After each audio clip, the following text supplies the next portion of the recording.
Hi friends, அஸ்ஸலாமு அலைக்கும். Welcome back to daily cup of life YouTube channel. இன்றைக்கி நாங்கள் ஹோம்மேட் மீட் பால்ஸ் எப்படி செய்கிறேன்னு பார்ப்போமா. உங்களுக்கு ட்ரிப் எங்கேயான்னு போகிறேன்டா செஞ்சு எடுத்துக்கொண்டு போவே மேலும் அதே மாதிரி டின்னர் டைம் பார்ட்டி டைமுக்கு சூப்பராக செஞ்சு கொள்ளையிலும் இந்த ஹோம்மேட் மீட் பால்ஸ். வாங்க நாங்கள் இன்றைக்கி ஹோம்மேட் மீட் பால்ஸ் செய்வோம். வீடியோவை ஸ்கிப் பண்ணாமல் பாருங்கள். பிடிச்சிருந்தால் லைக் பண்ணி உங்களோட ஃப்ரெண்ட்ஸோடு ஷேர் பண்ணிக்கோங்க.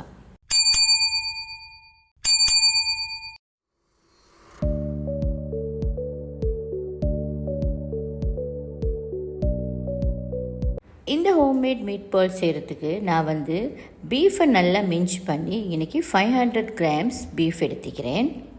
இந்த பீஃபை சின்ன சின்ன பீஸாக கட் பண்ணி அதை நல்லா கிரைண்ட் பண்ணி எடுத்துக்குவோம்.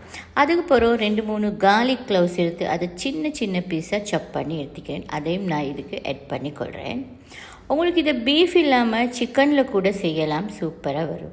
அதே மாதிரி இன்றைக்கி பார்ஸ்லி எடுத்துக்கிறேன், ஒரு 5 டேபிள் ஸ்பூன் மாதிரி. அதையும் ஃபைனாக சப் பண்ணி எடுத்துக்கிறேன், அதையும் ஆட் பண்ணிக்கொள்கிறேன். அதுக்கு பிறகு ஒரு எக் நான் இதுக்கு ஆட் பண்ணிக்கொள்கிறேன். அதுக்கு பிறகு நான் இது பிரெட் கிராம்ஸ் 1/2 கப் ஆட் பண்ணுறேன். இது நான் வீட்டில் செஞ்ச ஹோம் மேட் பிரெட் கிராம்ஸ். உங்களுக்கு வேண்டாம் ஷாப்ஸில் வாங்கினதும் ஆட் பண்ணிக்கொள்கிறேன். அதே மாதிரி ஒரு பிக் ஆனியன் சாப் பண்ணி எடுத்துக்கிறேன், அதையும் நான் இதுக்கு ஆட் பண்ணிக்கொள்கிறேன். அதுக்கு பிறகு ஒரு 1/4 டீஸ்பூன் மாதிரி சால்ட் ஆட் பண்ணிக்கொள்கிறேன். அதே மாதிரி ஒரு 1/4 டீஸ்பூன் மாதிரி பெப்பர் பவுடர் ஆட் பண்ணிக்கொள்கிறேன். இப்போ 1/2 டீஸ்பூன் கொரியண்டர் பவுடர் ஆட் பண்ணிக்கொள்கிறேன். 1/2 teaspoon Kashmiri chilli powder add பண்ணிக்கொள்கிறேன். இப்போ நாங்கள் இது எல்லாத்தையுமே நல்லா மிக்ஸ் பண்ணிக்கொள்ளணும். இது எல்லாம் நல்லா கம்பைன் ஆகிற மாதிரிக்கு நல்லா மிக்ஸ் பண்ணி போடுறோம். ஒன்றோ 1 ஸ்பூன் எடுத்துக்கோங்க, அப்படி இல்லாட்டி இந்த மாதிரி ஸ்பூன் ஒன்று எடுத்துக்கோங்க. அப்படி இல்லாட்டி உங்களுக்கு ஹேண்ட்ஸ் யூஸ் பண்ணி கூட நல்லாவே மிக்ஸ் பண்ணிக்கொள்ளலும். ஏன்னா பீஃப்னால் இது எவ்வளோ தான் நாங்கள் மிக்ஸ் பண்ணி எடுத்தாலுமே இது மிக்ஸ் பண்ணுறதுக்கு கொஞ்சம் கஷ்டமாயிக்கும். நாங்கள் இதை டைம் எடுத்து நல்லா மிக்ஸ் பண்ணிக்கொள்வோம்.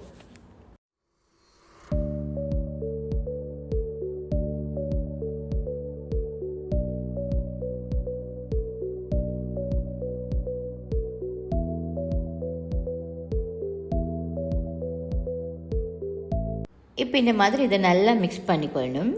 இப்போ இதை நல்லா மிக்ஸ் பண்ணி பட்டுருச்சு. இப்போ நாங்கள் எங்களோட ஹேண்ட்ஸை வெட் பண்ணிக்கொண்டு இதில் பால் பண்ணிக்கொள்ளணும். சப்பாத்தி சைஸ்க்கு நாங்கள் ஒரு பீஃப் மிக்சரால் கொஞ்சம் கொஞ்சம் அமௌண்ட் எடுத்துக்கொள்ளணும். எடுத்து இந்த மாதிரி நாங்கள் நல்லா ஸ்குவீஸ் பண்ணி நல்லா இதை பால் ஷேப்புக்கு நல்லா பால் பண்ணிக்கொள்ளணும். இங்கே பாருங்கள், இந்த மாதிரி நல்லா ஷேப்பை நல்லா ரவுண்டாக பால் பண்ணிக்கொள்ளணும். ஸோ இப்போ நாங்கள் இதை ஒரு ட்ரேயில் அப்படியே வச்சுக்கொள்வோம். எங்களோட மீதி இருக்கிற பீஃப் மிக்சர் எல்லாத்தையுமே நாங்கள் இதே மாதிரி மீட் பால்ஸ் செஞ்சுக்கொள்வோம். நீங்கள் இந்த மீட் பால் ஷேப்புக்குள்ளே நல்லா கொஞ்சம் ஸ்குவீஸ் பண்ணியே இதை நல்லா ரவுண்ட் பண்ணிக்கோங்க. அப்போ தான் எங்களுக்கு அந்த ஸ்க்யூவர்ஸில் போட்டு எடுக்க போக்குள்ள நல்லா வரும். இந்த மாதிரி நாங்கள் இப்போ இதை அப்படியே ஒரு டிஷ்ஷுக்கு எல்லாத்தையுமே நாங்கள் அப்படியே செப்பரேட் பண்ணி அப்படியே வச்சுக்கொள்வோம். ஒவ்வொரு மீட் பால்ஸாக செஞ்சு நாங்கள் இந்த டிஷ்ஷில் வச்சுக்கொள்வோம். இப்போ இந்த மாதிரி ஸ்கியூவர்ஸ் எடுத்து நாங்கள் அதில் இந்த மீட் பால்ஸை அப்படியே நல்லா குத்தி அப்படியே அதில் ப்ளேஸ் பண்ணி கொள்ளணும். இந்த ஸ்கியூவர்ஸ் எடுக்க போக்குள்ள இதை ஒரு எப்படியும் ஒரு 30 மினிட்ஸ் மாதிரி தண்ணியில் நல்லா சோக் பண்ணி எடுக்கணும். அப்போ தான் இது நல்லாய்க்கும். ஸோ இப்போ நான் இதை ஒவ்வொரு மீட் பால்ஸாக எடுத்து நான் இதில் அப்படியே குத்தி கொள்கிறேன்.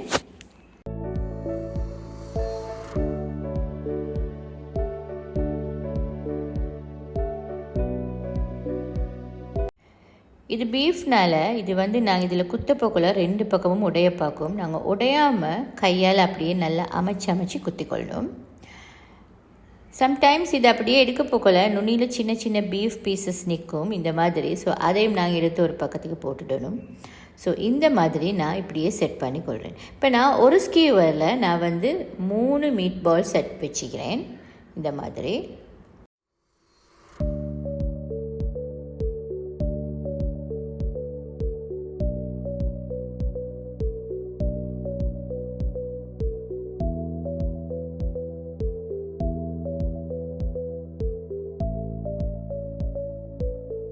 இப்போ நான் பேக்கிங் ட்ரே எடுத்து அதுக்கு பார்ச்மெண்ட் பேப்பர் போட்டு வச்சுக்கிறேன். ஸோ அதுக்கு மேலே நான் இதை அப்படியே வச்சுக்கொள்கிறேன்.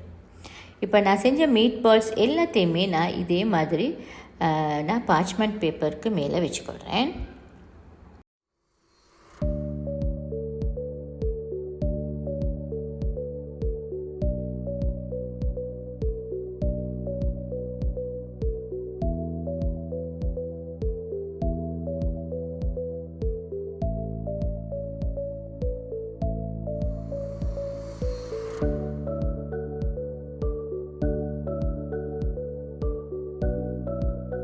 இப்போ நான் மீட் பால்ஸ் எல்லாத்தையுமே வச்சுட்டேன்னா இப்போ வந்து இதை பேக் பண்ணிக்கொள்ளணும் 200 செல்சியஸில் எப்படியும் ஒரு 20 to 25 மினிட்ஸ் நல்லா பேக் ஆகணும்.